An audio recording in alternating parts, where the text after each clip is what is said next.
माझा डीजी लोनचा मुद्दा आहे, घराचा मुद्दा आहे, 8 तासाच्या ड्युटीचा मुद्दा आहे, याच्याविषयी सरकार पावलं उचलणार. पहिल्यांदा तर मुंबईमध्येच पहिल्यांदा आपण 8 तासाची ड्युटी हा कॉन्सेप्ट आणला ज्यावेळेस पडसलगीकर साहेब हे मुंबईचे आयुक्त होते आणि तेव्हापासून आपण 8 तासाची ड्युटी अशा प्रकारचा आपण ठेवलेला आहे. अर्थात काही काळ मुंबईतला असा असतो, सणांचा काळ असतो, काही बंदोबस्ताचा काळ असतो की ज्यामध्ये काही एक्सिड होतं, पण ओव्हरऑल आता मुंबईमध्ये 8 तासाची ड्युटी हा कॉन्सेप्ट चांगल्यापैकी त्या ठिकाणी रुळलेला आहे.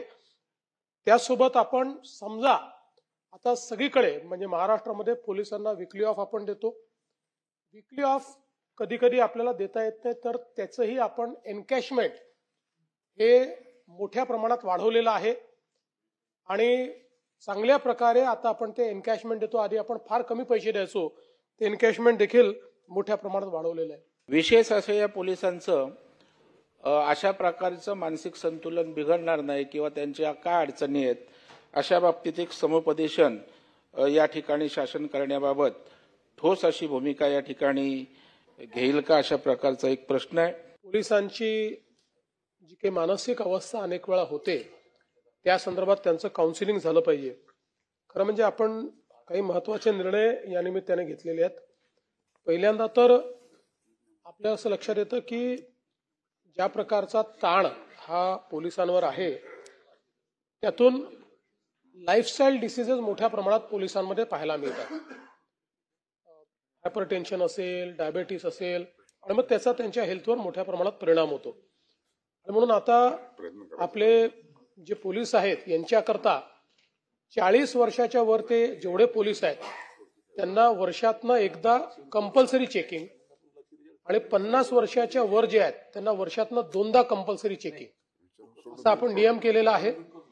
आणि असं लक्षात येत आहे की म्हणजे दुर्दैवाने जेव्हा चेकिंग होतं अनेकांना आपल्याला डायबिटीस आहे माहिती नसतं, हायपरटेन्शन आहे माहिती नसतं, गोळ्या घेतलेल्या नसतात, अनेकांचा हार्ट प्रॉब्लेम लक्षात येतो आणि मग आपण त्याची एंजिओग्राफी एंजिओप्लास्टी जे काही करायचं आहे ते करतो. तर त्याच्यामुळे आता यातनं एक प्रकारे पोलिसांचं स्कॅनिंग हे मोठ्या प्रमाणात आपण त्या ठिकाणी करतो. आणि मगाशी राज्यमंत्र्यांनी सांगितलं की आता अशा प्रकारचा कुठलाही आजार निघाला तर पोलिसांकरता कुटुंब आरोग्य योजना आपण केली असल्यामुळे त्यांना ते मोफत सगळीकडे कुठलेही उपचार घेऊन त्या सगळ्या प्रायव्हेट हॉस्पिटलमध्ये देखील हे करता येतं. दुसरं आपण एक गोष्ट अजून पोलिसांकरता महत्वाची आता केलेली आहे की सगळ्या युनिट कमांडर्सला सांगितलंय की युनिट कमांडर्सनी प्रत्येक मंगळवारी आणि शुक्रवारी एक वेळ फिक्स करून 2 तास हे त्यांच्या युनिटमधल्या कुठल्याही पोलिसाला त्यांना जर काही सांगायचं असेल तर त्याच्याशी कम्युनिकेशन केलं पाहिजे. आता ही ऑर्डर तर बरीच आधी काढली, पण माझ्या असं लक्षात आलं की काही लोक करतायत काही लोक करत नाहीयेत. त्यामुळे आता सगळ्या युनिट कमांडर्सला आपण सांगितलेलं आहे की डायरी मेंटेन करा की या आठवड्यातल्या मंगळवारी किती पोलिसांना भेटलो, या आठवड्यातल्या शुक्रवारी किती पोलिसांना भेटलो. अनेक वेळा वरिष्ठांची कम्युनिकेशन होत नाही, त्यामुळे मनातल्या गोष्टी सांगता येत नाही, अडचणी सांगता येत नाही, त्यातनंही मानसिक ताण हा पोलिसांमध्ये तयार होतो. आणि म्हणून त्याही संदर्भात आपण प्रयत्न केलेला आहे. काही प्रमाणात आपल्याला सगळ्यांमध्ये नाही पण काही पोलिसांमध्ये असं लक्षात आलं की व्यसनाधीनता वाढते.